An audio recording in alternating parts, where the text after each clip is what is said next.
Bom, gente, boa noite para quem está aqui presente, boa noite para quem está em casa assistindo. Hoje a gente vai trabalhar um tema que, como a gente já estava falando aqui antes até um pouco da aula começar, né, cai bastante nos concursos como um todo. Tá nos temas gerais para todo mundo, que é o que a gente está vendo aqui agora, mas também cai em temas específicos de algumas áreas aí, né? Eu até estava comentando que eu trouxe algumas questões que são de provas da educação física e da educação infantil, que é a maioria, né, da turma aqui é dessas duas áreas, e nessas duas áreas também cai nos assuntos específicos dessas duas áreas com alguma frequência questões sobre Piaget, Vygotsky e Vallon. Antes de mais nada, né, assim, quando a gente trata de teorias da aprendizagem, que é um negócio amplo, certo? Mas a gente faz uma demarcação aqui de que três autores, Piaget, Vygotsky e Vallon, antes de mais nada a gente tem que se perguntar por quê. São só esses três? Né? Assim, não, né? Claro que não. Mas esses três são como os clássicos da sociologia, né? Durkheim, Weber e Marx, são como os clássicos de respectivas áreas aí, que acabam dando base, na verdade, para os que vêm depois, né? Inclusive, mesmo aqueles que tentam se diferenciar acabam puxando um pouco das teorias formuladas e, enfim, difundidas por esses três aí, que baseiam, inclusive, muitas das propostas curriculares municipais, estaduais, de escolas particulares, né? Aquela aula sobre as tendências, eu tentei não ficar puxando muito, porque também tinha bastante coisa sobre as tendências, mas, no fundo de todas aquelas tendências, um deles ou mais de um deles estão contidos ali, né? Na relação de qual é o papel do professor, de como se faz a articulação dos conteúdos. Então, aquelas tendências todas estão mais direta ou indiretamente ligadas a algum desses autores aqui como base teórica do ponto de vista da aprendizagem. E como eu falei, políticas públicas, diretrizes, né, várias, a gente estava até comentando aqui antes, as próprias diretrizes curriculares do município que a gente vai ver, as do Estado também, né, que eu me lembro, tem bastante coisa relacionada a Vygotsky. Então, são os três autores que dominam a área, né, digamos assim. Então, e dominam as questões dos concursos, como vocês vão ver aí no decorrer da aula. Isso aqui é nível internacional. Piaget, Vallon e Vygotsky são referências.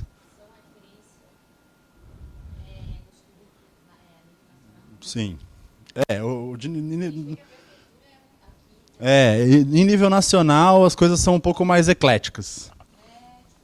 Porque tem a ver com pressões de muitos lados, né? Nos municípios e nos estados, às vezes as coisas são um pouco mais condensadas e tal, então consegue se avançar um pouco mais.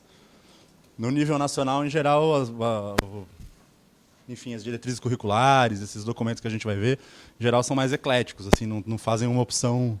Os parâmetros curriculares nacionais, principalmente, né, que vão tratar dos conteúdos específicos e tal que a gente falou na outra aula, vão passar meio que por todos, de uma certa forma. E qual é a coisa, antes de mais nada, assim, ó, uma coisa que remete à nossa primeira aula dessa parte de sistemas gerais? O que liga, unifica esses três, as linhas de pensamento desses três? Para quem já leu o material, vale falar o que leu no material, senão...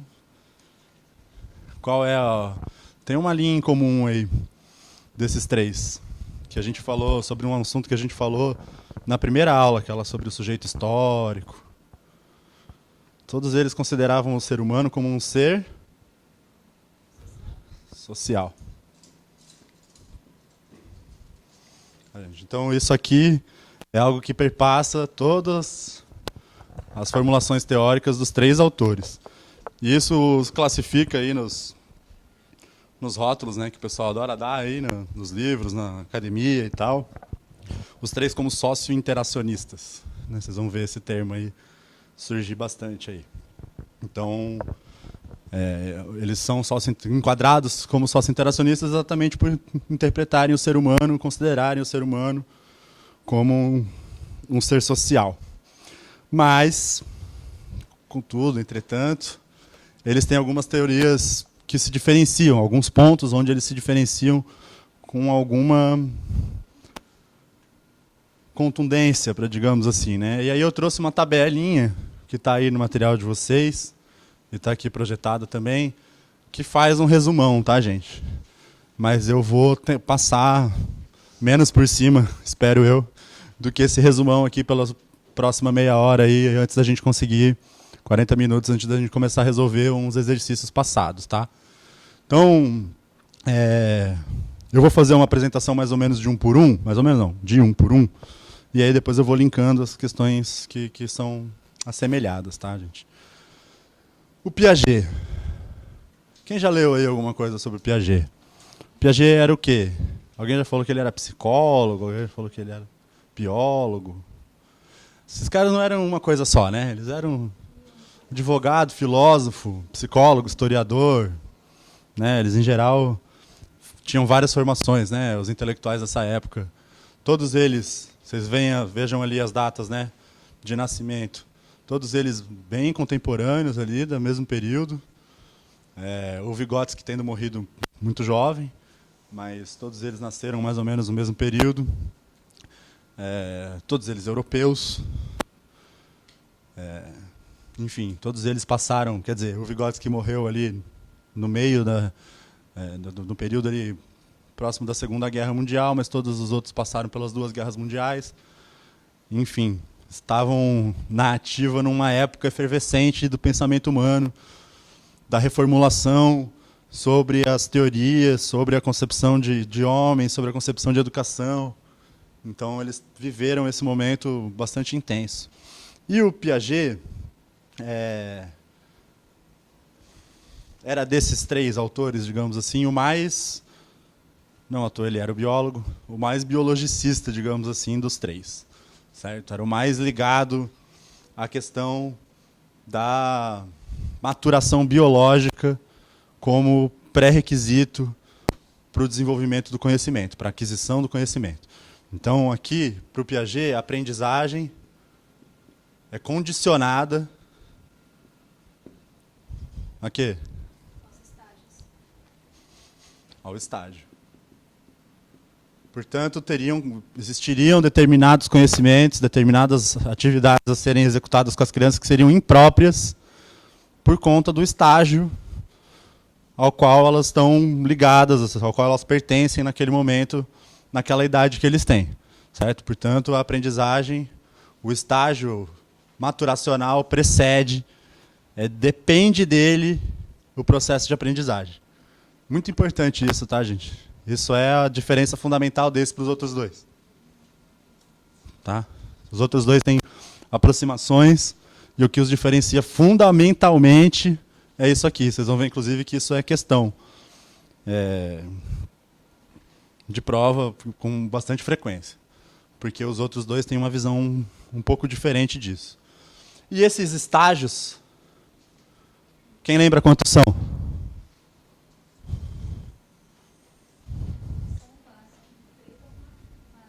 Quatro estágios. Aí tem os nomes aí, gente. Tá aí no... tá aí, ó. Sensório motor.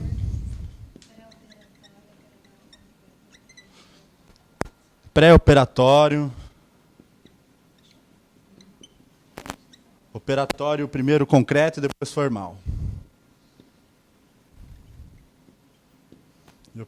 Operatório formal. Qual é o critério de divisão desses estágios? Falei, biológico, tal. Qual é o critério? A idade. Tá? É a idade. Fundamentalmente não. Para o Piaget, o critério de divisão dos estágios de desenvolvimento é a idade. Então, aqui é de 0 a 2 anos, de 2 a 7, de 7 a 11, e de 11 a 15 ou mais. Certo? Esses estágios, como eu falei, na descrição do Piaget, e tem aí no material, e o texto que eu indiquei para vocês como leitura complementar, aí é um texto curtinho, acho que são 8 páginas, 7 páginas, sei lá, e a professora faz um apanhado bem legal, resumido mesmo, assim, quero reler. alguma coisa sem ser o que o professor entregou lá na aula, vai lá nesse texto complementar, relê a partir dali, que ela traz os mesmos elementos de uma outra maneira e ajuda a gente a memorizar algumas coisas, porque isso aqui é memorização, né, gente? A gente tem que saber a ordem, porque é cobrado dessa maneira. A gente tem que saber as idades, mais ou menos não. A gente tem que saber as idades, que são... Tem questão que é isso, para você ligar as idades aos estágios. Tá? Então, a gente tem que ficar esperto aí na questão...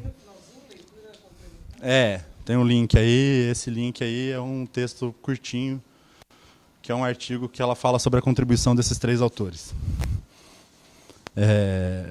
Bom, esses estágios têm aí as suas especificidades, certo?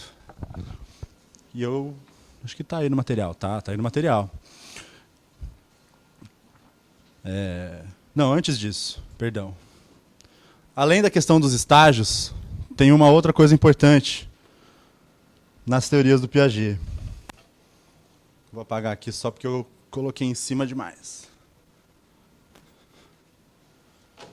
Quem lembra? Como que se constrói? Como que se formula? Como que se dá o processo de aquisição do conhecimento para o Piaget?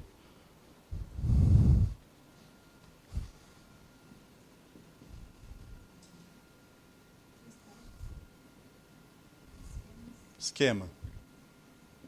Certo? Todo conhecimento para o Piaget forma um esquema. Certo? Então a gente forma esquemas para identificar, para se relacionar com os objetos, com as outras pessoas. Então a gente forma esquemas. E desses esquemas, a partir desses esquemas, a gente faz blocos, né, que ele chama, de conhecimento, e a partir desses esquemas a gente tem 2 fases, digamos assim. Fase é ruim, vou pensar numa palavra melhor. Que é a assimilação. E é o quê?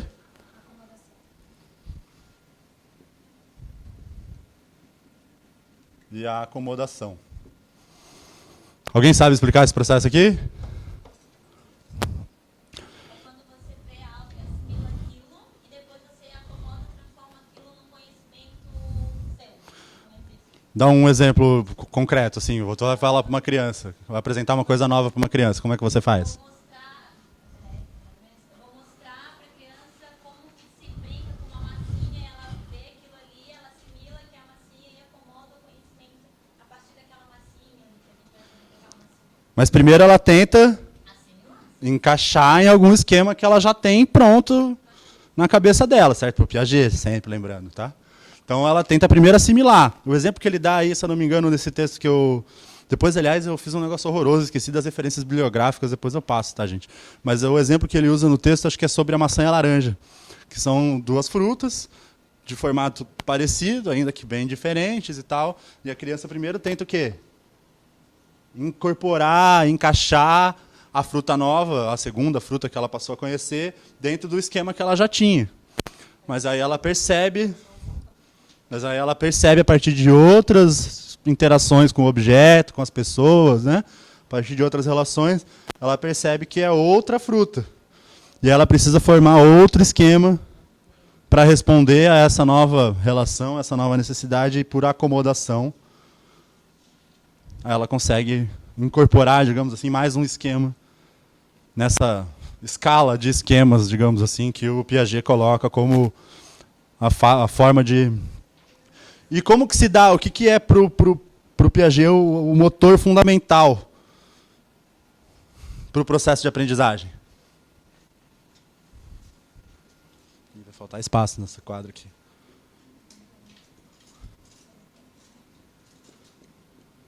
Equilíbrio. O que é o equilíbrio?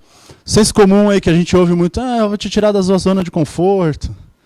Vou te tirar da sua zona de conforto. É meio baseado no Piaget, tá, pessoal? Essa história de te tirar da zona de conforto. O equilíbrio que o Piaget chama aqui é o seguinte. Existe já um esquema, a pessoa já está com aquilo mentalmente incorporado, aquilo mentalmente construído. E a gente apresenta uma novidade para essa pessoa. Isso vai desequilibrar, certo? Esse desequilíbrio vai fazer com que essa pessoa, essa criança, procure o equilíbrio novamente, ou seja, ela vai procurar conhecer aquilo de forma que ela consiga acomodar aquilo de forma a voltar ao equilíbrio.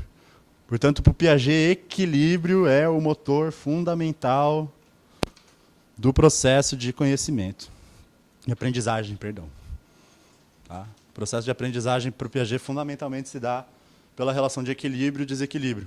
Essa questão aí que eu falei da zona de conforto, do senso comum, é isso, né? Ah, vou tirar a pessoa da zona de conforto para que ela se mexa, procure novas soluções e volte para a sua zona de conforto. O objetivo é voltar para a zona de conforto, voltar para o equilíbrio. Né? Isso é a concepção do Piaget. Portanto, a conclusão de tudo isso aqui, de todo esse esquema, todas essas fases do Piaget e tal, a grande conclusão é que a criança só pode aprender aquilo que ela está preparada para assimilar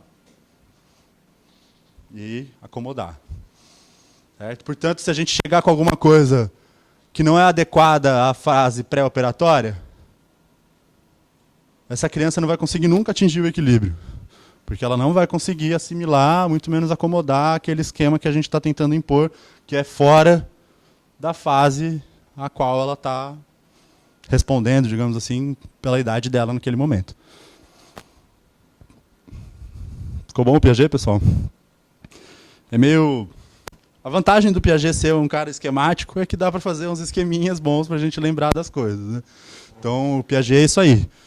Se vocês lembrarem das ordens das coisas, lembrarem das ordens dos estágios, lembrarem esse esquema da questão da assimilação e da acomodação e de que o processo se dá por equilíbrio e desequilíbrio, vocês mataram todas as questões de Piaget.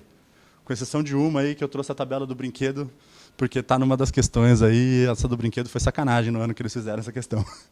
Mas é importante também. Eu acho que estava na prova de educação física, inclusive. Beleza, pessoal? Piaget, uma coisa importante naquilo que eu estava falando da questão das tendências. Né? Para o Piaget, o professor precisa ser o quê?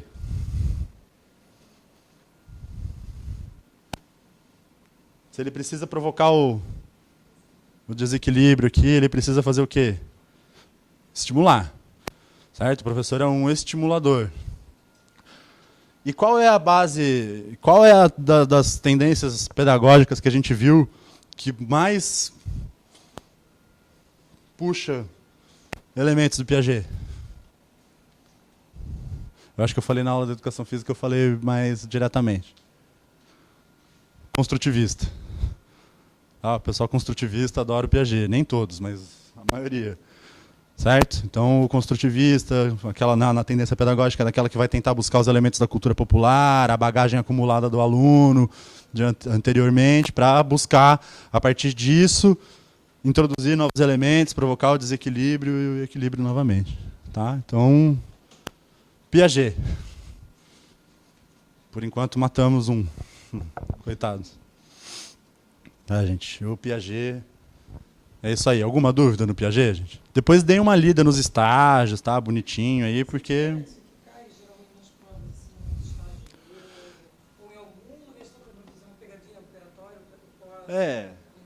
Cai assim, ó.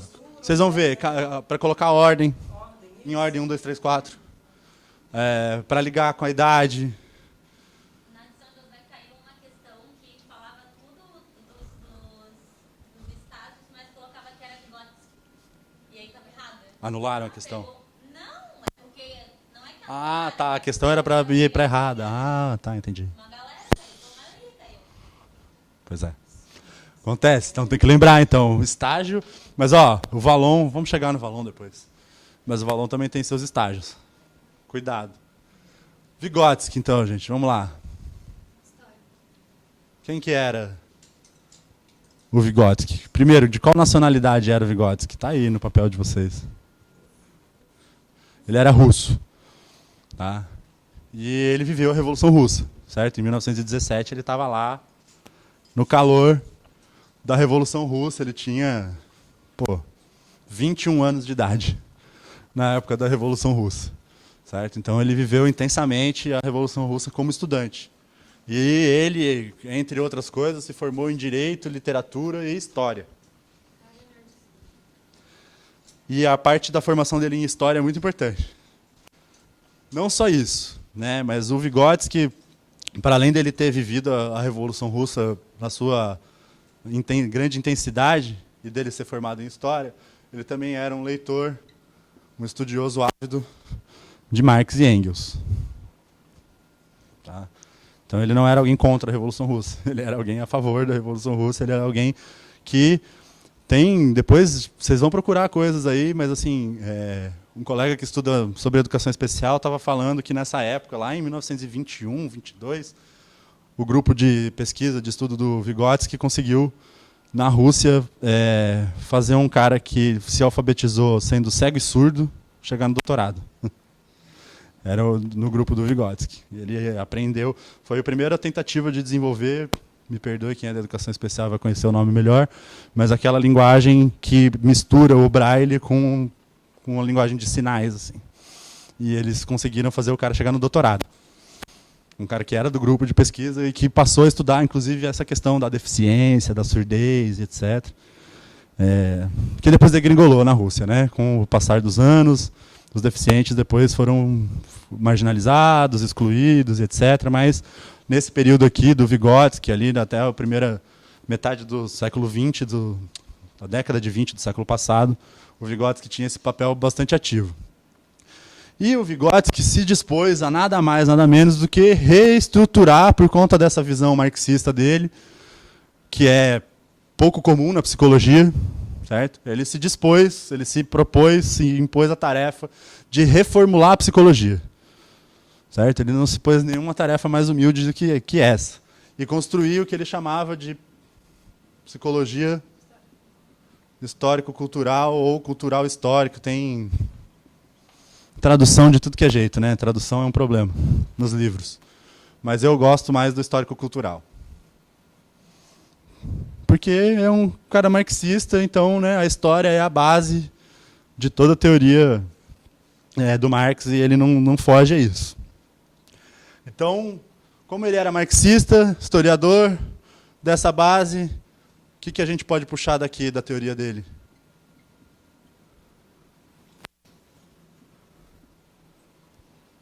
A dialética. Lembra que eu falei lá das tendências pedagógicas? Várias delas mencionavam a questão dialética e tal. Então, mas é a dialética, e aqui depois a gente vai entender melhor na diferença com o Vallon, a dialética marxista, a dialética materialista. E ele quer usar a dialética materialista para reformular a psicologia e criar, então, a psicologia histórico-cultural. Então, esse é o desafio que o Vygotsky se dispõe a cumprir. E qual é a contribuição mais conhecida, duas principais, digamos assim, contribuições dele no campo teórico mais conhecidas, assim?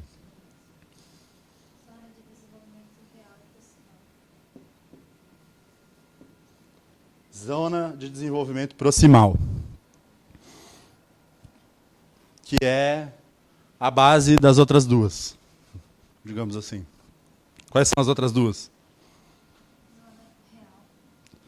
Zona de desenvolvimento real. E a outra? Zona de desenvolvimento potencial.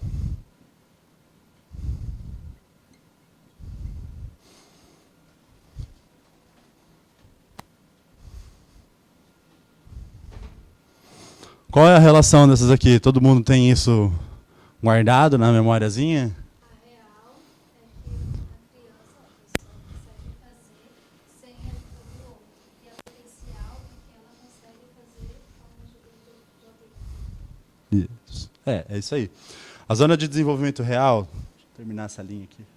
A zona de desenvolvimento real e a zona de desenvolvimento potencial são as duas pontas, digamos assim, do processo de aquisição do conhecimento, de aprendizagem, que se dá através dessa teoria da zona de desenvolvimento proximal.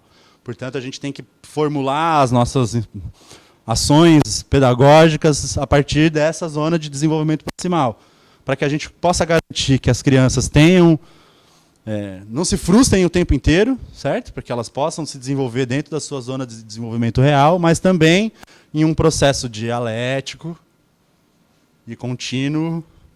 Certo? Para o Piaget, acabava aqui, na adolescência, ele não queria mais saber. Certo? Para o Vygotsky, a aprendizagem se dava ao longo da vida. Então, nesse processo dialético e contínuo, o ser humano, a criança, o ser humano tem que transitar da zona de desenvolvimento real, que é aquilo que a pessoa consegue já fazer sozinha, desenvolver sem ajuda, sem auxílio de ninguém, para que ela consiga atingir o seu máximo potencial, ou seja, dentro da zona de desenvolvimento potencial, com a ajuda do professor, do adulto, de uma criança.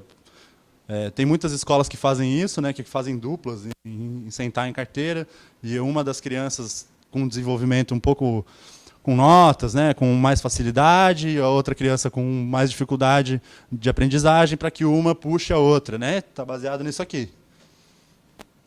Certo? Não só, mas principalmente nessa questão da zona de desenvolvimento potencial. Então, ele parte do pressuposto que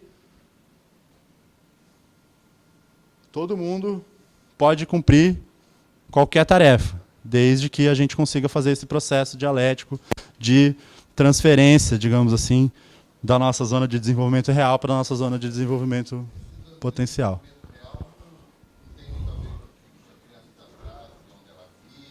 Vou chegar aí agora. Sim, tem tudo a ver.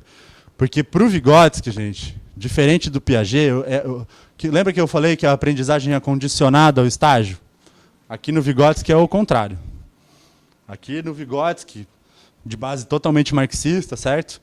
As interferências externas são fundamentais no processo de aquisição, de avanço dos estágios, certo? E de aquisição da aprendizagem mesmo.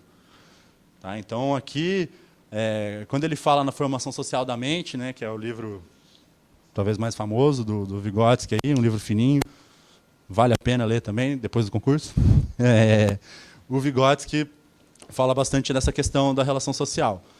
Né, de que, enfim, vários autores depois, inclusive, foram explorando isso ao longo da história da educação. Né? O que ficou mais famoso mais recentemente é o Bourdieu, por exemplo, que vai falar da questão da diferença de origem social, o quanto isso se diferencia na trajetória escolar. Né? Às vezes, mesmo com as mesmas oportunidades dentro da mesma escola, o fato do seu desenvolvimento pessoal fora da escola está vinculado a uma família de melhor renda, de maior cultura, de maior acesso a bens, etc., te faz ter uma ascensão escolar muito mais fácil e muito melhor do que uma criança que sai dali, tem que ir trabalhar na informalidade, cuidar de irmão e coisas do tipo. Né? Então, para o Vygotsky, essa relação é fundamental. Tá? Então, é o contrário aqui.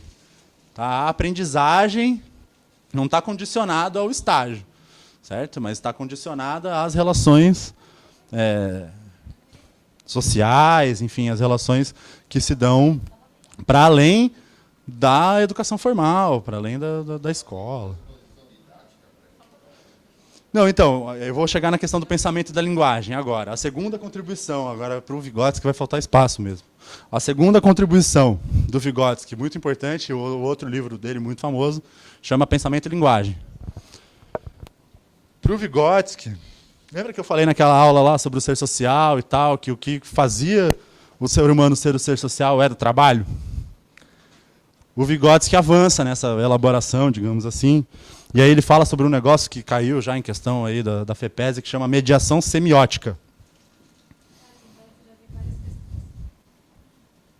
O que é isso?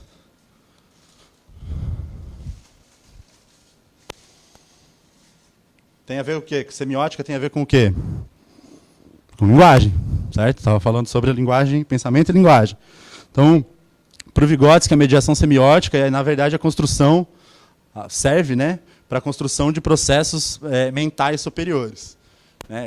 Essa relação aqui, para o Vygotsky, em vez de acumular, ela vai elevando.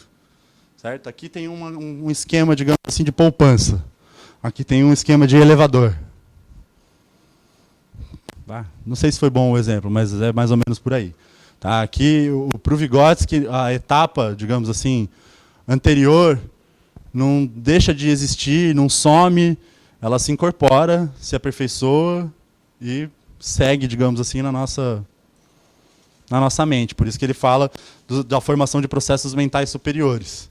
Sempre na intenção de elevar os processos mentais. E outra coisa que ele fala que se opõe, digamos assim, de uma certa maneira ainda que lembre a questão do Piaget, tem a ver com a internalização. O que é isso?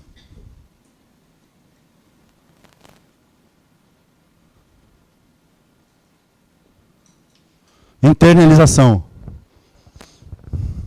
É quando a criança se apropria, a pessoa se apropria daquele conhecimento, daquela aprendizagem e torna como algo seu, corriqueiro. Certo? A gente faz... Quantas coisas a gente não faz no nosso dia a dia sem pensar? Porque a gente já internalizou. A gente não fica todo dia pensando, putz, por que eu tenho que levantar da cama? Por que a vida é tão dura? A vida é dura mesmo, vamos lá, tem que levantar cedo, ganhar o dinheiro e seguir a vida. Então, pois é. Por isso que eu estou te falando, entendeu? A gente internaliza os processos e segue o baile. Então é quando essa atividade que era externa se incorpora, certo? Era algo que a gente estava em processo de aprendizagem, processo de contato, e a gente conseguiu, digamos assim, internalizar. O Vygotsky tem um outro exemplo muito legal sobre essa questão da linguagem, que é o da criança apontando. Quem já ouviu esse exemplo? Porque a criança, o bebezinho, quando ele aponta alguma coisa, ele não está apontando para a gente pegar. Ele não tem relação de profundidade ainda. Ele está tentando pegar o negócio. Pode estar lá na mão dele, ali, ó, longe. E o bebezinho está aqui. Ele vai ficar assim porque ele acha que ele consegue pegar. Só que o que acontece no desenvolvimento do dia a dia dessa criança? Ele não consegue pegar, um adulto viu ele fazendo aquele sinal, o que o adulto fez? Isso vai 1 dia, 2 dias, meses. Passado um tempo, que não é esse tempo do desenvolvimento biológico, maturacional do Piaget, passado um tempo disso acontecer, dessa relação social se estabelecer entre aquele bebê, aquela criança e os adultos ao seu redor, aquele apontar deixa de ser, quando ele entende a relação melhor de profundidade, ele sabe que ele não vai alcançar, mas ele já entende que apontar faz fazer alguém trazer o negócio para ele. Tá? Então, não tem a ver com estágio etário, porque isso pode acontecer dependendo da condição ambiental, da condição do ambiente favorecer esse tipo de relação. E o Vygotsky, gente, só para terminar como terminei o Piaget, é base de praticamente todas aquelas tendências pedagógicas progressistas que a gente viu, críticas e progressistas. Nenhuma dali, ou quase nenhuma dali, vai tratar de teoria da aprendizagem para além do Vygotsky, com algumas exceções de gente que dá moral para o Vallon. Já deu para ver que não é o meu caso, né? Mas enfim, esse é o Vygotsky. Difícil de esquematizar, né, pessoal? Bem diferente disso aqui, difícil de fazer um esquema formal e tal, que tem a ver com o fato da dialética mesmo, né, da relação de ação, teoria, ação. Lembra que eu falei lá nas tendências pedagógicas? Certo? Prática, teoria, prática. Então, essa é a base do Vygotsky. E, por fim, gente, o Vallon. O Vallon é o mais difícil mesmo. O Vallon, na verdade, é o mais complicadinho de fazer algumas compreensões, mas, por sorte ou por falta de uso, ele não é dos mais cobrados. Esses dois aqui são os campeões do mundo de provas. Eles caem quase que sem exceção em todas as provas. O Vallon cai menos, mas cai. Vocês vão ver que tem aí questões, a FEPESE gosta de vez em quando perguntar. O Vallon era um cara da psicologia do desenvolvimento, mas ele era também metido com política. Ele era filho de político, ele foi deputado. Então ele é um cara que também tem essa ponte, digamos assim, com o mundo político. Ele, inclusive, tem um projeto lá na França, de uma legislação na época que levava o nome dele. Esqueci agora o nome. Mas de uma reforma importante, significativa, que levava o nome dele pelo fato dele ser um dos autores. O Vallon também trabalhava no ritmo da dialética, tá? Aí aqui tem uma diferença que eu vejo com a maioria dos autores que estão citados aí, Alguns consideram a dialética do Vallon de matriz marxista. Mas quando a gente vê como que o Vallon trabalha com essas questões da divisão dos estágios, etc., eu colocaria o Vallon mais no campo da dialética hegeliana, né, pré-marxista, digamos assim. Mas isso não interessa para a gente responder questões de prova. O que interessa é que, para o Vallon, a dialética começa na questão de que ele reconhece que a base de formação humana... Não, calma. Você está com a afetividade na cabeça desde o começo. Que é o fator orgânico. O fator orgânico é, para o Vallon, base fundamental da constituição do ser e da aprendizagem, certo? Mas, diferente do Piaget, ele acha que isso aqui não é delimitante o suficiente, digamos assim. Então ele coloca também a questão das influências do meio como elemento determinante dessa relação dialética de formação humana, de aprendizagem. Oi, desculpa? Muita gente gosta de falar que é isso. Talvez pedagogicamente facilite a gente entender melhor. Mas você pode notar nessas questões que eu passei mesmo aí para vocês, de alguns autores, que o Vallon é menos esquemático. Não sei se eu elogiei demais ele agora, mas ele é um pouco menos esquemático do que o Piaget, pelo menos do ponto de vista biológico, assim, da escala biológica. Ele admite a possibilidade de, digamos assim, uma criança, não é desses aqui, tá? Vai ser dos estágios dele, mas da criança já ter, digamos assim, um desenvolvimento próximo de um estágio avançado e ainda ter mistura de estágios, digamos assim. Certo? O Vallon é menos linear, achei a palavra. O Vallon é menos... Isso aqui para o Piaget é linear. O Vallon permite alguns vacilos na linha, digamos assim. Então, o homem, para o Vallon, seria um resultado dessa mistura, né, digamos assim, dessas influências sociais e fisiológicas. Certo? Fisiológicas e sociais. É essa junção dialética, digamos assim, que constitui o homem para o Vallon.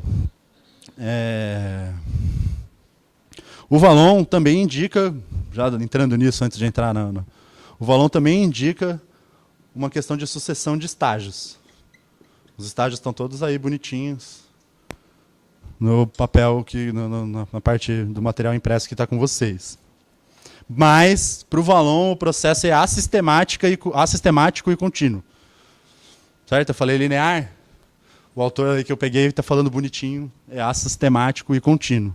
O Piaget não, né? O Piaget não tem uma linha de continuidade, é uma linha de interrupção.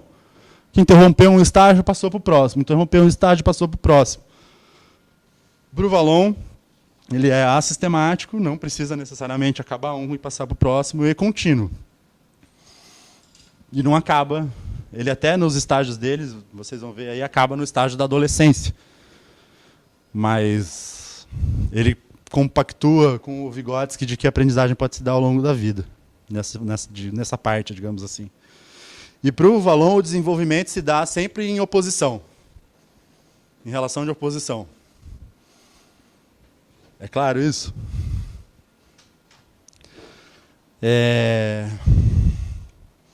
Exemplos concretos são ruins nessas horas, mas vamos dizer assim. A criança está se entendendo com o mundo, certo? Todas essas teorias tentam responder como que a criança passa a aprender na sua relação de interação com as pessoas, com os objetos, com a natureza. Para o Vallon, o desenvolvimento humano se dá quando a criança compreende a relação de oposição entre ela e a natureza, entre ela e os objetos, entre ela e as outras pessoas. Ficou melhor? Mas é isso. Não existe um eucentrismo, certo? Só se dá a partir das relações sociais. Lembra do ser social? Então, só existe o ser humano porque existem outros seres humanos. E a gente só se desenvolve enquanto ser humano nas nossas individualidades, na nossa personalidade, no nosso desenvolvimento cotidiano e humano, quando a gente se opõem, digamos assim, não se opõem no sentido de conflito, tá, gente? Se opõem no sentido de enxergar outra pessoa diferente de mim nessas relações. Mas isso daí não tem a ver também com a história literal. Sim. Mas eles gostam de se aproximar, tá? Sim, eles são muito. Eles gostam de se aproximar. Eles esses aqui não brigam. Eles têm ali um ponto de diferença ou outro e tal, mas eles não brigam. Eles brigam com Piaget.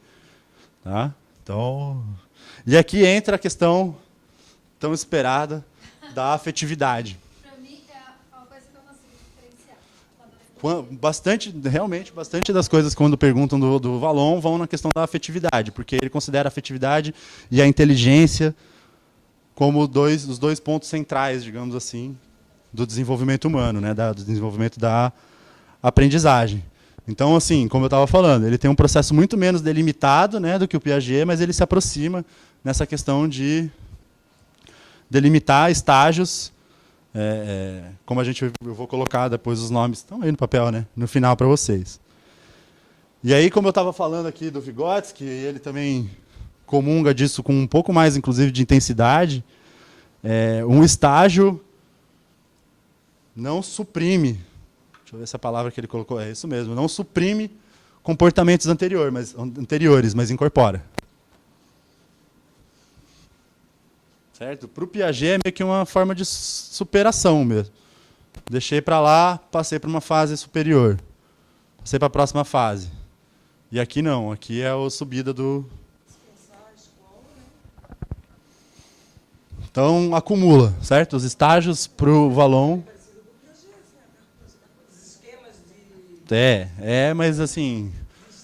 Lembra sempre da diferença da questão do ser sistemático e do ser linear e não linear, né? Ser sistemático e ser assistemático. Uma outra coisa que o Vallon fala muito também, por isso que gostam dele na educação física. Quem aí da educação física vai lembrar?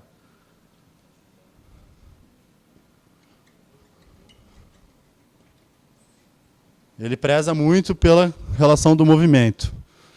Ele considera o movimento, junto com a inteligência, os elementos centrais nas relações afetivas, da afetividade, certo? Não afetividade, certo? Afetividade realmente no sentido de afetar uma a outra pessoa.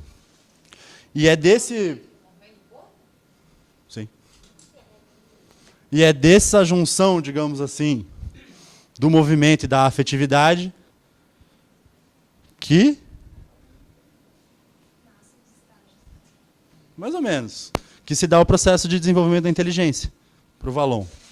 Certo? Então, o movimento e essas relações afetivas, né, dão, digamos assim, essa perspectiva da construção da inteligência, ou seja, do raciocínio simbólico e da linguagem. Então, é como se ele pegasse a parte do Piaget e do Vallon, porque ele fala que é da questão genética e das questões socioculturais. Se ele pegasse duas partes, uma da parte do Piaget e outra parte do Vygotsky. Sim. Aqui, tem um aqui nas principais semelhanças, se vocês forem ver lá na tabela, tá lá, que eles acreditavam que o conhecimento é construído gradualmente. Mas essa graduação se dava dessa forma distinta que eu estava falando, certo? A aproximação se dá só de que era gradual. Mas daí para frente vai para as diferenças. Vocês vejam que aqui a tabela das diferenças é bem maior. Tá? Mas sempre lembrando, tá, gente, que essas tabelas aí, tá a referência ali. Se vocês quiserem reclamar com a pessoa, vocês reclamam com a pessoa ali da referência. Então, gente, o Vallon definia como estágios. Não vai caber ali, tá? Mas vocês têm aí no material anotado. Impulsivo emocional, sensório motor e projetivo, personalismo, categorial e adolescência. No caso deles são 5, né? Isso. São 5. Tem uma definição por idade, vocês vão ver aí no material impresso que está com vocês, existe ali uma definição mínima por idade, mas essa definição não é, como eu falei, critério determinante para o Vallon enquadrar, digamos assim. Levei lá a criança para o Vallon analisar. Enquadra aí, Vallon, o nome dos seus estágios. Tá, vou enquadrar uma parte aqui e outra parte aqui. O Piaget jamais faria isso. Não, ele aqui, pré-operatório. o Valon vai buscar outras relações para além da idade, para enquadrar, digamos assim, essa criança num estágio determinado. É. O Piaget generalizou as coisas pela idade.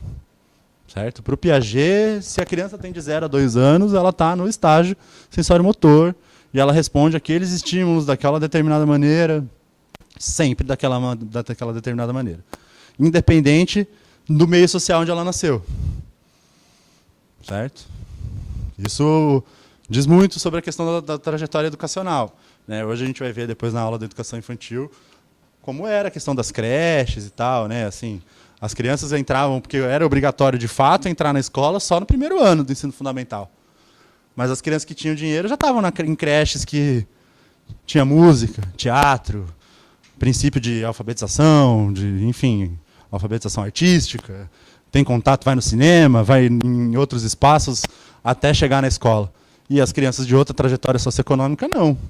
Convivem com violência, enfim, situações comendo pouco. Então, não dá para dizer que essas duas crianças não sofrem a influência do meio, né? Então, mas o Piaget achava que sim. O Piaget, inclusive, é muito criticado. Uma das coisas que o Piaget é mais criticado é que, vocês sabem com quem que ele fez os estudos dele? Com os filhos. Eram 3 ou 4, não lembro agora. Os estudos dele, ele tirou toda essa teoria aqui, basicamente baseado nos filhos dele. Ou seja, de um cara culto, formado em não sei lá eu quantas coisas, que tinha uma vida certamente diferenciada em relação a outras parcelas da população. E aí, gente, eu trouxe esse aí bem rapidinho, antes da gente entrar nas questões, que é a questão do Piaget e os jogos. Por que eu trouxe isso aí? Porque, como eu falei, na hora que eu estava levantando as questões, apareceu essa questão sobre isso mais de uma vez. Na FEPES, acho que apareceu uma só. Eu trouxe uma só, mas tem outros concursos que cobram tanto na educação física como na educação infantil. E esse tema aqui. Então, o Piaget, em uma outra obra dele, que não é a obra fundamental que dá... Ele começou a estudar os brinquedos. Além do desenvolvimento humano, ele passou a estudar os objetos com os quais se dava esse processo de aprendizagem, digamos assim, certo? E ele chegou à conclusão de 3 grandes classes de jogos, que seriam os de exercício, os simbólicos e os de regra. O que vocês precisam fundamentalmente guardar? Se vocês guardarem os exemplos ali, vocês já vão lembrar de bastante coisa. Mas vocês têm que fundamentalmente guardar a correlação dos jogos com o estágio. Daí vocês vão matar qualquer questão. Certo? Os jogos de exercício têm a ver com o período sensório-motor, certo? Aquele de 0 a 2 anos. Né? Ou seja, a criança só dá continuidade à ação se ela sente prazer. Né? As crianças realizam ações com os objetivos e repetem. Né? Quem já trabalha ou trabalhou com criança ou tem filho pequeno, né? Sabe como isso é. A criança não quer parar de fazer a mesma coisa repetidas vezes. Então, esses seriam os jogos de exercício. Né? E aí ele dá ali os exemplos, de jogar uma bolinha, o adulto devolve, ela joga novamente, né? Aquilo que a gente estava falando antes do Vygotsky. Então, aqui os jogos de exercício. Os jogos simbólicos, né? no estágio de 2 a 7 anos, que seria já o pré-operatório. Já tem alguma questão de símbolo, né? Nas brincadeiras, com imitação. A criança já é capaz de substituir um objeto por outro objeto que represente, né? Não é mais aquela coisa que a gente fala... precisa... A gente começa a explicar e a criança já está fazendo, né? Porque aqui ela já consegue entender que é uma representação e tal. E, por último, os jogos de regra, né? Que a partir dos 7 anos a gente já pode, no período, no estágio operatório concreto, não desaparece, né, o jogo simbólico, mas se evolui, digamos assim, para um processo mais de socialização, onde os jogos são organizados por um conjunto de regras e que todos os participantes devem respeitar. Então já é uma etapa superior, digamos assim. E aí aqui ele usa os exemplos de jogos, né? Jogos de carta, xadrez, pega-pega, os esportes já entram aí nessa fase, né? Pessoal da educação física e tal. Então, tá aí Tá, gente? O Piaget e os jogos aí, para ninguém ser pego de calça curta aí com essa pergunta aí, caso ela caia, porque ela já caiu.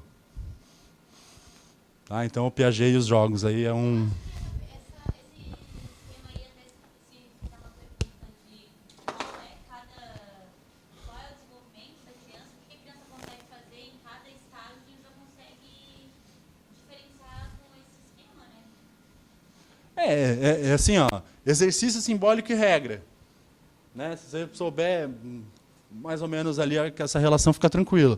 Porque os jogos de exercício, só você lembrar que é meramente exercício mesmo, é meramente físico, digamos assim, né? Os jogos simbólicos já começam a ter uma complexidade e depois a gente avança para os jogos de regra. É isso aí, dá para fazer uma... Por isso que eu falei, tem que relacionar com os estágios de desenvolvimento, que é isso aí que mata. Resolve qualquer questão. Pô, nunca li esse negócio aqui, ó. Pô, Piaget sacana, nunca li esse negócio de brinquedo aí do Piaget. Mas é só fazer a relação com os estágios que fica tranquilo. Tá, gente? Estou apagando aqui para vocês irem abrindo nas questões aí, que a gente vai entrar em resolver algumas questões aí. Ó, eu já pedi na outra aula, peço de novo aqui, não vão no gabarito antes da gente responder. O gabarito está grampeado junto, eu esqueci de pedir para não grampear junto.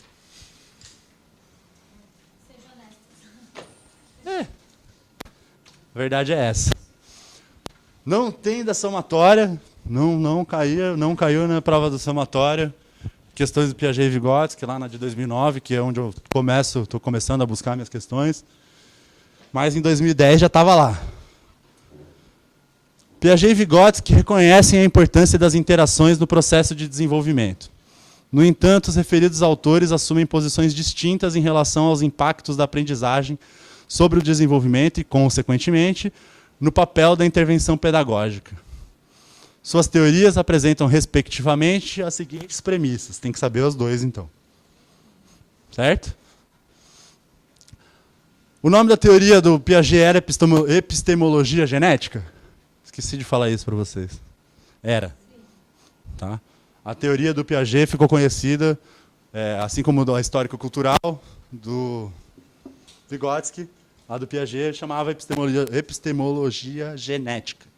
Certo? Só lembrar toda aquela relação dos estágios que a genética vem na cabeça. Então, a epistemologia genética de Piaget sustenta que a aprendizagem não tem um impacto decisivo sobre o desenvolvimento.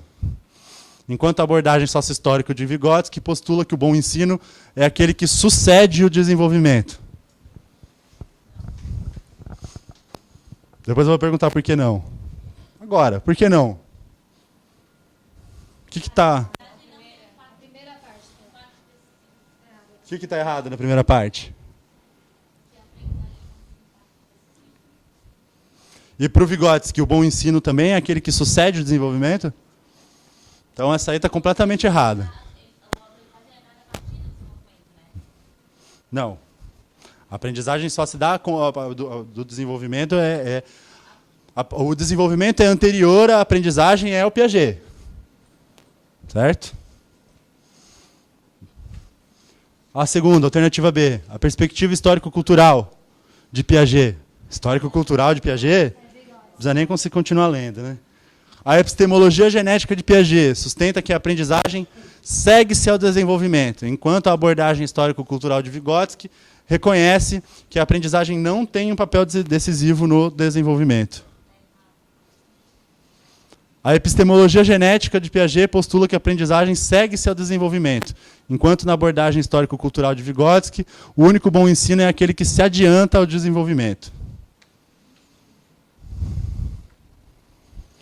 E, por fim, a epistemologia genética de Piaget reconhece que o desenvolvimento subordina-se à aprendizagem, enquanto a abordagem histórica de Vygotsky postula que o desenvolvimento segue-se à aprendizagem. Qual que é, então? Um de vocês o gabarito está aí? Está aí. Achei. Tá só... Não, olha o gabarito. Eu estou procurando o gabarito. Foi para pegar vocês de sacanagem, tá vendo? Para ver quem já tinha olhado no gabarito. Gente, vamos lá, ó. A aprendizagem segue seu desenvolvimento. Piaget, tá certo? Primeiro, o desenvolvimento tem que estar garantido. para depois o processo de aprendizagem se dar. Então, a gente tem que ir que a epistemologia genética postula que a aprendizagem segue seu desenvolvimento. E no Vygotsky, o único bom ensino é aquele que se adianta ao desenvolvimento, ou seja, é o meio externo, certo? Favorecendo a formação de um processo mental superior. É EAD.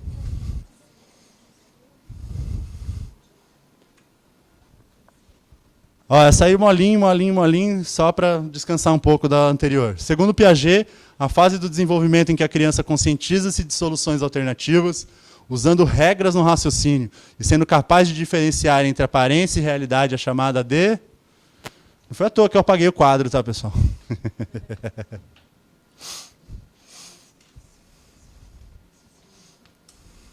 Vamos lá, lembra dos jogos?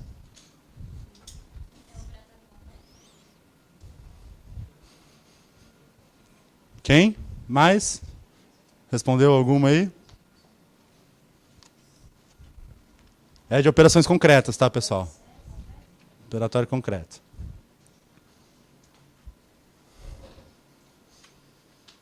Ó, essas assim que eles gostam, ó. Essas judiaria aí que eles gostam. Há entre Piaget e Vygotsky diferentes maneiras, a maioria sim, de conceber o processo de desenvolvimento humano. Considerando as teorias e seus autores, relacione as colunas 1 e 2. 1 e 2 é Piaget e Vygotsky, nessa ordem. Privilegia o ambiente social. Piaget ou Vygotsky? Desenvolvimento e aprendizagem são processos que se influenciam reciprocamente.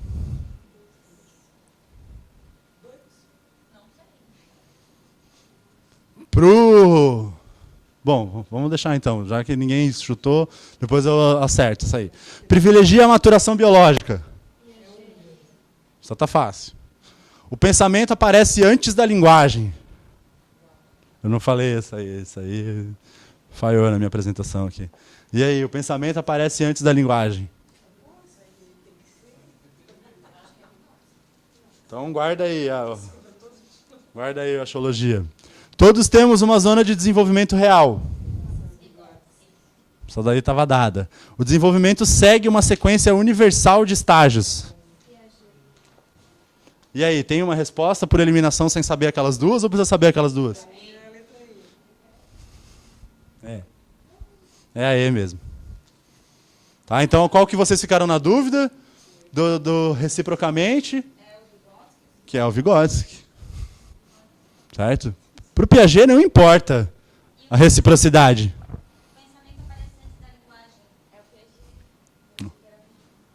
O pensamento aparece antes da linguagem é o Piaget. Porque os dois de cunho dialético não interpretam, inclusive, a linguagem só como uma linguagem falada, tá? É. Mas como vai ter impossível alguém pensar ao contrário disso? Mas tem quem pense. Senão não estava aí. Ó, mais uma igualzinho, ó. Ah, não, foi graças a essa aí que eu trouxe aquela tabela anterior dos jogos. Essa aqui, se eu não me engano, estava numa prova de educação física. Específica de educação física. Mas da FEPESE, tá? Da Prefeitura Municipal de Florianópolis. Piaget, em seus estudos sobre o desenvolvimento da inteligência, verificou que os jogos ou brinquedos podem ser classificados em exercício, símbolo e regra. Relacione os tipos e as suas características. Então, ó, 1 é de exercício, 2 de símbolo, 3 de regra. Lembra, né? A última tabelinha que a gente viu. Representa as coordenações sociais, as normas da vida em sociedade. É a única... Pô, essas questões são... Ah, está faltando o E aqui no meu, olha só. Eu ia falar, ó, já está dada essa questão aí. Está faltando o E, a letra E na minha aqui, ó. Mas vamos lá. É a única forma de jogo possível para as crianças do período sensório-motor. A atividade lúdica refere-se ao movimento corporal sem verbalização. Anota aí. Oportuniza a resolução de conflitos e a realização de desejos por meio do lúdico. Que dá a letra? É isso aí. É a D. Faltou a E aqui na minha, mas vocês têm a E aí, né? Sim. Tem. Vamos lá. Analise o texto abaixo. O movimento é tudo que pode dar testemunho da vida psíquica, ó, o Vallon aí, ó, e traduzi-la completamente, pelo menos até o momento em que aparece a palavra. Que eu falava agora há pouco da questão da linguagem.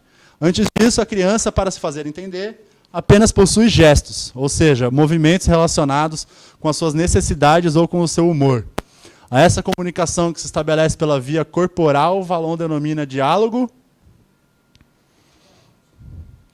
Corpo, gente.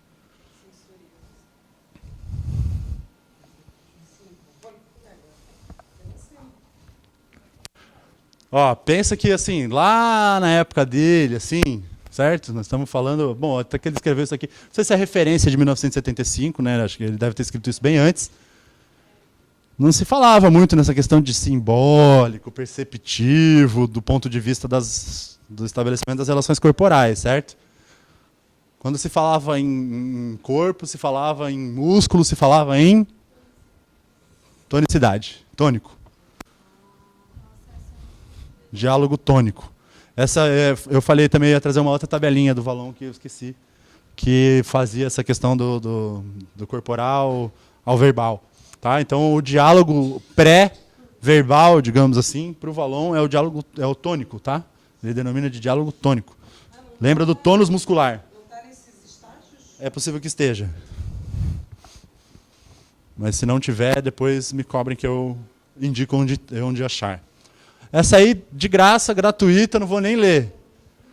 Zona de desenvolvimento proximal é? Vygotsky. A respeito dos processos de aprendizagem e desenvolvimento humano, o psicólogo Jean Piaget defende a ideia de que, ó, o que eu estava falando? A aprendizagem precede o desenvolvimento. Sim ou não? O desenvolvimento precede a aprendizagem. É essa? É essa. É essa. Tá, então, ó, essa que é a pegadinha, tá? Essa inversão aqui, ó, essa sacanagem aqui dessa A e B aqui, cai direto, assim, desse jeito. Tá? Para ver se você está esperto ali, se você entendeu o que é a aprendizagem e o desenvolvimento em escala de linha do tempo, digamos assim. Diferenciar Vygotsky de Piaget, dá para dizer que Piaget ele se preocupa com o desenvolvimento Não. anterior e Vygotsky não. Porque Calma. Piaget está preocupado com o desenvolvimento. Vamos facilitar, ó, para facilitar a memorização. Para o Piaget, não tem desenvolvimento se não tiver... Não tem aprendizagem se não tiver no estágio adequado de desenvolvimento. Certo? Se a maturação biológica não tiver dada, não tem aprendizagem. O Piaget é muito biológico. É, exato. Todos são mais ligados ao psicológico. Então, ó, como a gente está falando de desenvolvimento, falando do ponto de vista biológico, desenvolvimento dos estágios e tal, esse sempre precede a aprendizagem para o Piaget. Sempre. Tá? Não tem erro. A teoria do desenvolvimento da inteligência criada pelo psicólogo suíço Piaget é conhecida como... Ó, falei isso aí lá na primeira, que eu não tinha falado para vocês. Não, materialismo dialético é o Marx, pessoal. Epistemologia genética. Cuidado com a epistemologia dialética ali, hein? Dialético não é o Piaget. Vygotsky sim. Não, mas o Vygotsky não é esse o nome, tá? Nenhuma dessas aqui, ó. Estruturalismo existe, mas não tem nada a ver com isso. Materialismo dialético também existe. Tá? Materialismo histórico, na verdade, seria materialismo dialético histórico, né? O nome completo. E a epistemologia dialética é uma generalização aí que eu não sei o que eles querem dizer com isso. Acho que é só para preencher uma alternativa que estava faltando ali. Ó, voltando para a questão aí, ó, do desenvolvimento, da construção do conhecimento para o Piaget. Na perspectiva, então, do Piaget, para que ocorra a construção de um novo conhecimento, é preciso o quê? Conhecimento proximal? Mediação de um sujeito mais experiente? Desequilíbrio nas estruturas mentais? Desequilíbrio na estrutura corporal? Equilíbrio permanente na estrutura emocional? E aí?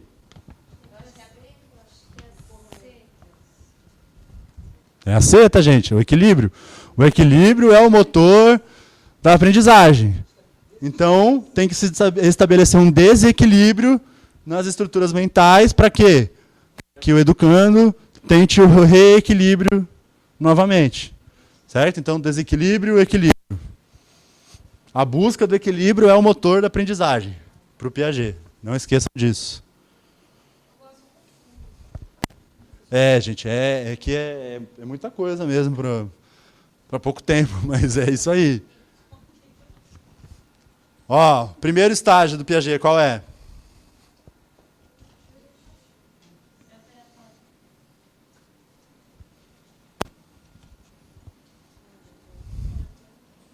A inteligência na criança em seu primeiro período de desenvolvimento é?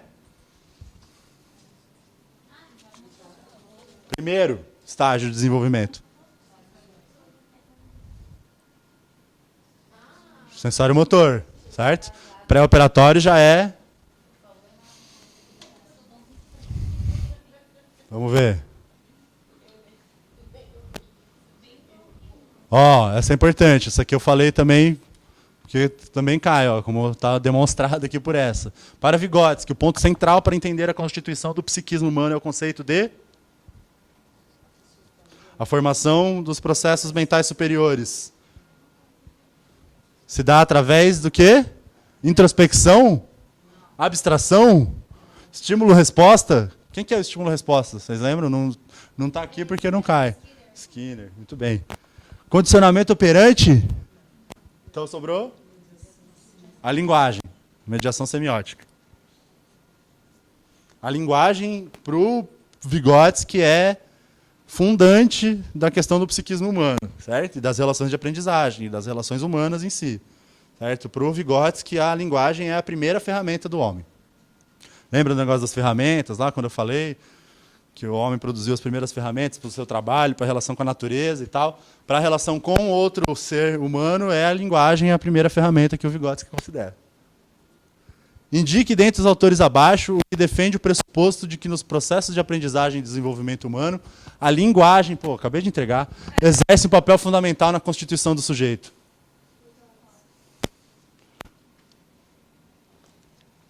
Aí o Skinner.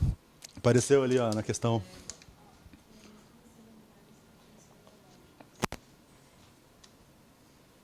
Então é o Vygotsky, tá, gente? Ó. As perguntinhas de concurso, né? Daí fica um pouco mais extensas as perguntas, né? Identifique abaixo V e F. E aí ele vai trazer um outro autor, o Vallée, que na verdade... Bom, vamos ler a questão, depois eu explico. Vallée afirma que as crianças de 3 a 6 anos possuem crise da oposição e inibição, aquisição da consciência, do eu, narcisismo, egocentrismo, autoadmiração, imitação, e está inserida no contexto familiar. Segundo Piaget, a criança dos 11 anos em diante já possui pensamento lógico e dedutivo. Piaget que vocês viram, tá certo? Verdadeiro ou falso? Porque o Vallée vocês não viram, por isso que eu pulei. Piaget vocês viram. A criança dos 11 anos em diante já possui pensamento lógico e dedutivo? Então coloque aí para vocês depois a gente montar uma resposta. Vallon afirma que a criança de 3 a 6 anos possui crise da oposição e inibição, aquisição da consciência do eu. Não, essa aí eu já li, né? Não li não. Tá certo, é que o primeiro está igual, parecido ali. Vallon afirma que a criança de 3 a 6 anos possui crise da oposição e inibição, aquisição da consciência do eu, narcisismo, egocentrismo, autoadmiração, imitação, estando inserida no contexto familiar. Vamos para as últimas duas aqui, que uma elimina a outra. Vallon diz que a criança de 7 a 10 anos associa sensações motoras aos outros sentidos. Controla a respiração e postura, afirma a lateralidade, existindo a possibilidade de relaxamento, independência de segmentos e transporte do conhecimento de si aos outros. Será? Por último, Vallée diz que a criança de 7 a 10 anos associa igual. Não vou repetir, ler de novo. Está escrito a mesma coisa que sobre o Vallon. Quem que já ouviu falar no Vallée, pessoal?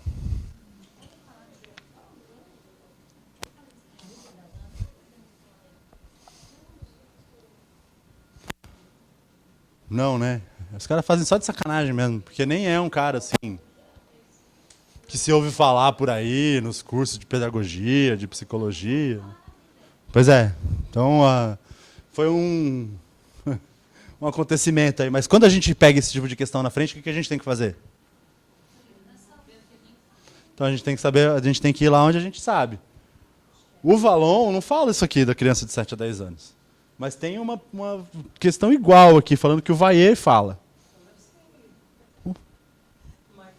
Temos chance de que esteja no sentido certo. Do Vaier? E aí? Ó, então vamos lá. Vamos pelo Vaier, para começar pelo desconhecido. A primeira é falsa, a última é verdadeira. Tá? Sobre o Vaier. A primeira é falsa e a última é verdadeira. Tô dando a resposta aí. Só, mata geral já assim? Não, tem a D que pode ser também. Consequentemente, a segunda ali do Piaget é verdadeira, certo? Por eliminação. Falta a gente descobrir, portanto, se o Valon... O que o Valon disse aqui, ó? Um ele disse, outro ele não disse. Aí vocês vão aí, ó, nos estágios de vocês aí, ó. Volta lá, ó, no material de vocês, nos estágios do Valon.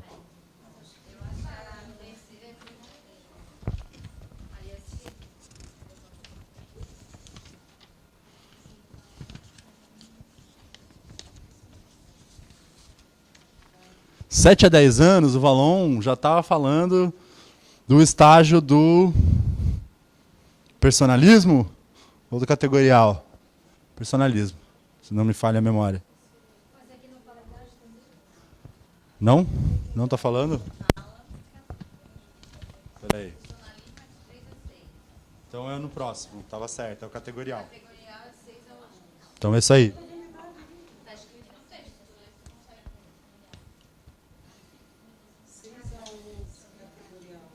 Tá, então, se é categorial, é essa associação que se faz, sensação motora, os outros sentidos, controla a respiração e postura, afirma a lateralidade. Pessoal da educação física aí, a lateralidade.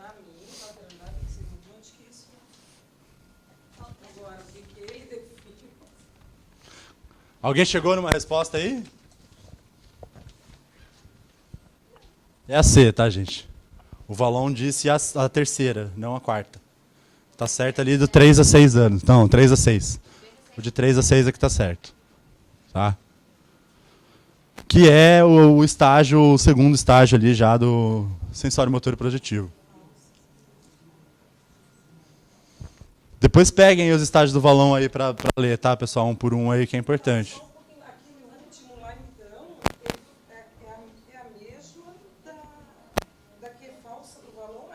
É, isso, é porque aqui é a mesma afirmação.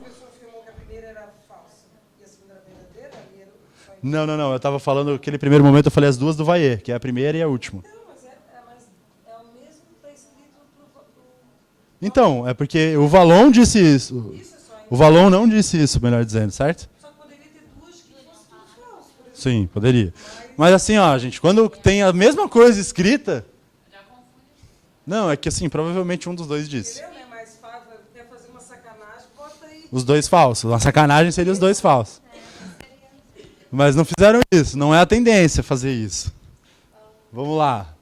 Mais uma compridinha aí, ó. Ih, fiquei sem a letra E de novo ali, ó.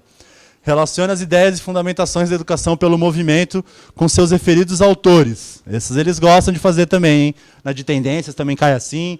1 Piaget, 2 Valon, 3 Vygotsky. Espaço motor, espaço mental se supõe de tal maneira que a perturbação de arrumar os objetos no espaço se associa à de ordenar as palavras na frase. A atividade do sujeito é um importante aspecto da formação da consciência, admitindo igualmente que a imaginação, como todas as funções da consciência, surge originalmente da ação. As raízes do raciocínio lógico terão que basear-se na coordenação das ações a partir do nível sensório-motor, cujos esquemas têm importância fundamental desde o início. Essa aqui eles deram gratuitamente. A terceira é o quê? Certo? Entregaram gratuitamente aqui.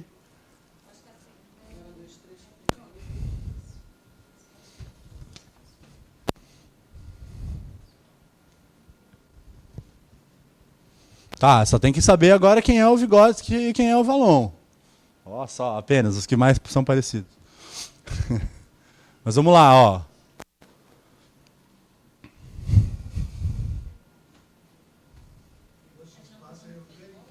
O Vygotsky. Como que se dá a questão do processo de formação da consciência? A imaginação.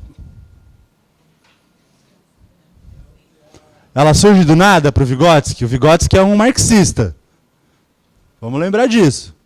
É um materialista, histórico, dialético.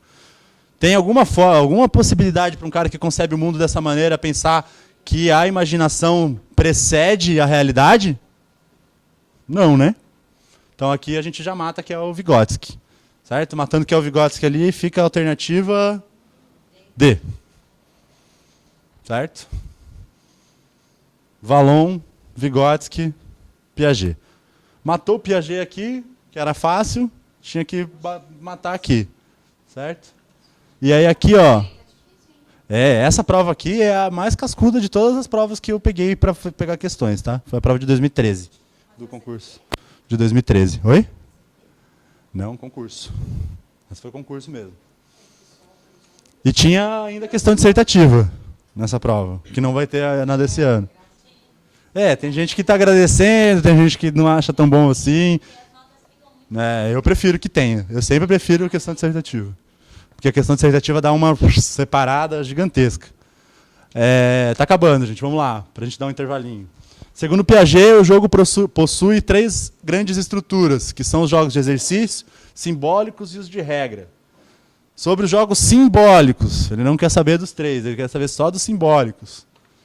Solicita a representação de um objeto ausente, surge na criança durante o 2º ano do seu desenvolvimento? Não, né? Já podemos matar por aí. Essa é a 15. Não, espera só um pouquinho.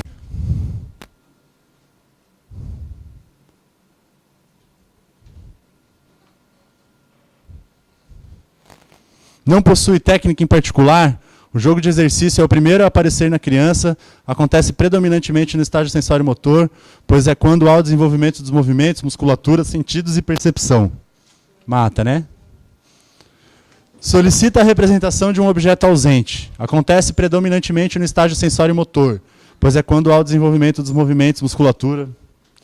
Não possui técnica em particular, surge na criança durante o 2º ano do seu desenvolvimento. Acontece predominantemente no estágio sensório-motor, pois é quando há o desenvolvimento. Solicita a representação de um objeto ausente. Surge na criança durante o 2º ano do seu desenvolvimento. Não possui técnica em... E eu estou sem o final aqui de novo, mais uma vez. E aí, gente? Essa tá sacana, essa questão aí. Tá bem sacana essa questão aí. Tudo da FEPESE. Tudo da Prefeitura de Florianópolis.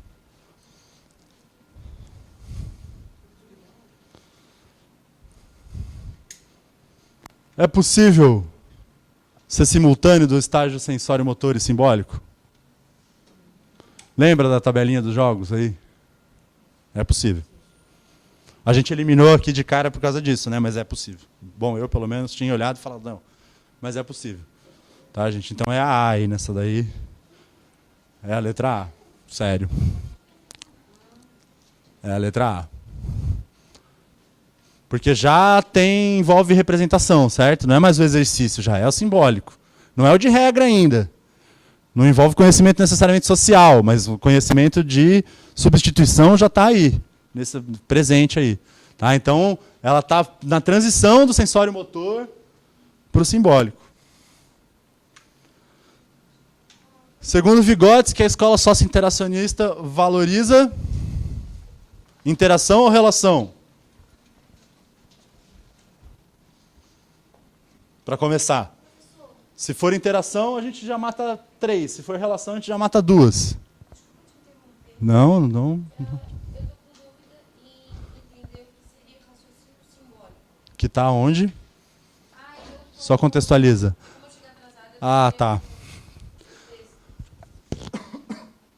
Raciocínio simbólico. Bom, tirou de que parte do texto? Só contextualiza aí. do Valon. Vamos voltar lá no Valon rapidinho. Não, a gente não pode acumular dúvida mesmo nessa hora. Tá em que parte aí do texto? Só para eu não puxar da parte errada. Os estágios aqui. Onde ele começa a falar de raciocínio simbólico e linguagens. Tá. Movimento, funcional, afetividade, emoções. No final ali? Segundo, terceiro, quarto, quinto, sexto parágrafo. 1, 2, 3, 4, 5, 6. Emoções. Não, embaixo, na obra de Valon, é isso? Inteligência tem um significado bem específico, não diretamente relacionado com duas importantes atividades cognitivas, o raciocínio simbólico e a linguagem. Sim, entendi. Agora eu entendi onde você está querendo chegar. Quando eu fiz a esquematização aqui do Valon, eu estava colocando que, para o Valon, ele precisa... o movimento dialético da produção do conhecimento, da aprendizagem, se dá através da interação dos processos orgânicos, certo? Da fisiologia, com o meio, com a interação do meio. Nessa interação do meio, a gente produz relações simbólicas, certo? E a gente expressa essas relações simbólicas através da linguagem. É isso que ele está querendo dizer aqui. As relações simbólicas... como é que ele está chamando aí? O raciocínio simbólico é aquilo que precede a nossa expressão, a expressão da linguagem, certo? Então a gente constrói, digamos assim, a escala do nosso conhecimento a partir dos estágios dessa maneira. A gente constrói um processo de formulação do raciocínio lógico. Já estava perdido dessa parte do raciocínio simbólico, certo? Para a gente poder formar a linguagem que, como eu falei, ele considera a principal ferramenta do ser humano na sua interação com a realidade. Certo? Lá no Ser Social, lá na primeira aula, eu falei da produção das ferramentas para a relação com a natureza. Quando a pessoa ela vivencia algo, ela retira daquela vivência algo simbólico que vincula ela com a vivência que ela teve. Bem grosseiramente, para a gente só guardar, é isso. Tá? O raciocínio simbólico é a representação que a gente faz de algo que se apresenta. Certo? E a linguagem é a forma com que a gente expressa essa representação. Escola socio-interacionista, então, valoriza a interação, certo, gente? Podemos eliminar a C, a D e a E assim? Ou não? Vocês não concordam comigo? Sim, né? Relação do sujeito acreditando que é a ação desse que determina a formação. Relação do sujeito acreditando que é a ação desse que constrói a formação. Matamos aqui, então vamos para a interação. A interação do sujeito acreditando que é a ação deste que constrói a formação das funções psicológicas, ou a interação do sujeito acreditando que é a ação deste que determina a formação das funções psicológicas superiores. Vygotsky. Qual é? É a B. Funções psicológicas superiores. Lembra sempre desses termozinhos assim, ó, bem típicos do autor, tá? Conceitos aí. Esse aí também é importante. Isso aí era da prova de educação física. Do Valon aí, essa 17.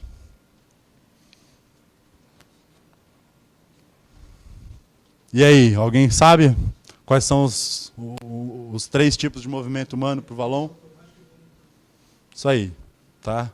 Reflexo, automático e voluntário.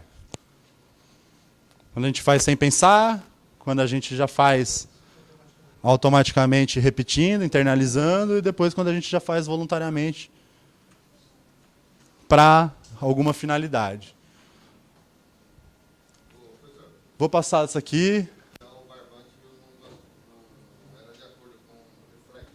O quê?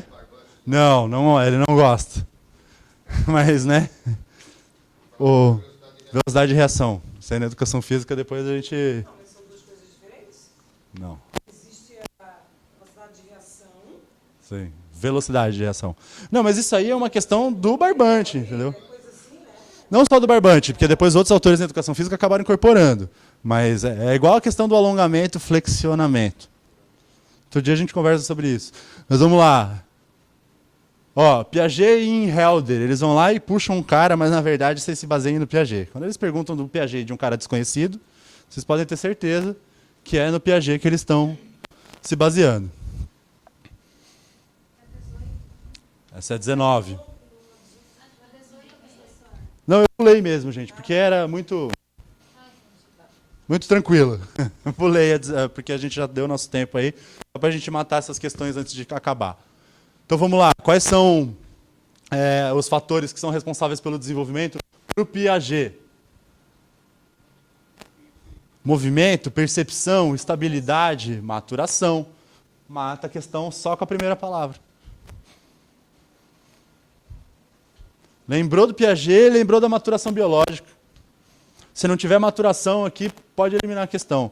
E ela tem que estar no começo, porque a maturação tem que preceder a aprendizagem.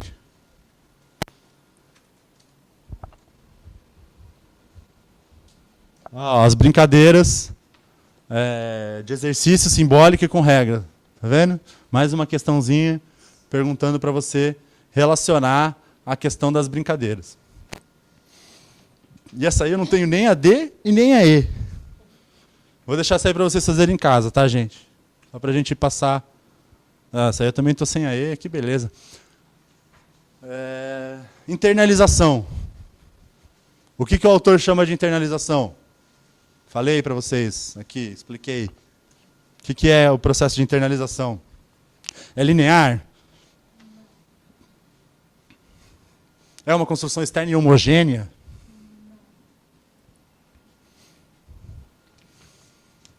É a reconstrução interna de uma operação externa. Certo? É quando a gente incorpora aquilo que a gente vivencia. De acordo com a concepção piagetiana, o desenvolvimento cognitivo compreende 4 estágios. Essa aqui eles estão dando os estágios bonitinhos. Sensório motor, pré-operacional, operações concretas e, por último, o estágio. Só saber os 4 estágios. Eles deram 3. O que está faltando? É de 12 a 14, é de 12 a 16, é de 12 em diante. O que vocês lembram quando eu falei disso do Piaget? O Piaget era um cara bem limitado na questão das idades, né?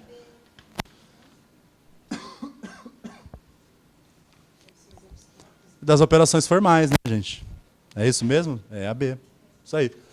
Tá? Então é das operações formais. Tem que guardar aquela sequência, tá? Essa questão aqui decoreba. Guardar a sequência do sensório motor, para o pré-operacional, para as operações concretas, para as operações formais.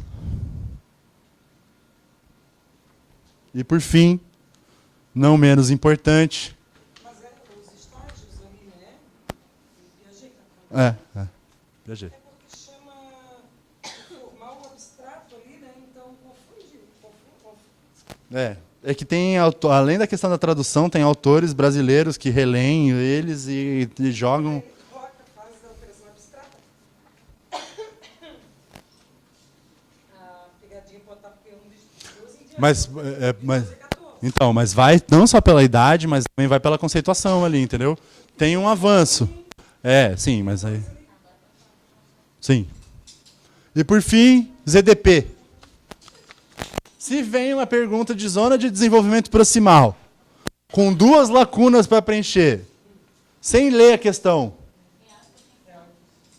certo? Sem nem precisar nem ler a questão. Real e potencial, vamos tomar uma água, um café. Até a próxima aula para quem está assistindo e até a próxima aula para quem não vai ficar para o segundo tempo, pessoal. Estudem, leiam, releiam, certo? Essas tabelinhas aí e guardem os estágios de desenvolvimento, tanto do Vallon quanto do Piaget, que cai.